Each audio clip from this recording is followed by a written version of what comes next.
Hello and welcome to the Evercade Retreat. GeneJoke here, and today I'm adding Jetpac to my ever-growing list where I rank every Evercade game ever. Jetpac can be found on the Rare Collection 1 and was originally released in 1983 by Ultimate Play the Game, the company that would go on to become Rare. In it you play Jetman as he repairs his rocket, refuels it and escapes to another planet where he promptly runs out of fuel and has to refuel it again, while facing off against various alien enemies and trying to loot whatever treasures he can find along the way. In gameplay terms, it's a single screen, I suppose platformer if you like, where you shoot enemies and fly around using a jetpack, collecting items and dropping them over the rocket. When your rocket is fully fueled, just go to your rocket and take off to go to the next planet or the next level. The game is extremely simple, but as with many arcade style games of the early 80s, I suppose the late 70s as well, that's all they needed, a fun gameplay loop.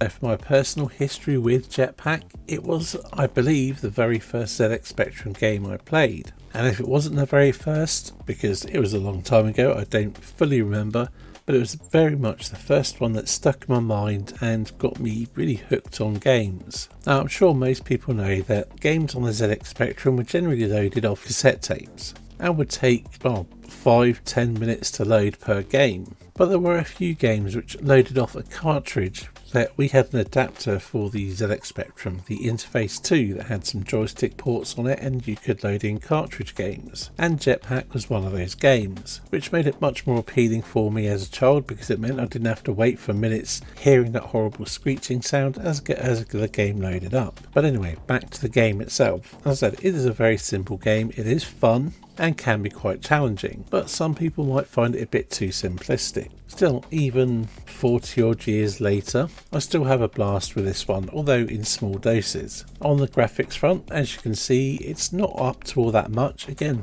partly to do with the era, partly to do with the hardware, but the simplistic graphics work quite well. Yes, there is a bit of colour clash, but everything's clear cut, you know what's going on, there's no difficulty in following it, and it doesn't look ugly. Well, unless you really hate the high contrast colours. The audio, on the other hand, is very minimal and not particularly pleasant on the ears. That's true of many Spectrum games. But overall, Jetpac is simple arcade fun, very replayable, but not particularly deep and probably won't keep you playing for hours on end, even though you may well come back to it for a quick blast every so often. Placing this on my ever-growing list where I rank every Evercade game ever is quite challenging. I know nostalgia makes me want to put it higher, but I'm keeping in mind that how I generally feel about these simple arcade style games, they generally don't mark or place that high on my ranking list because of that simplicity. I enjoy it, but there's not much depth to them.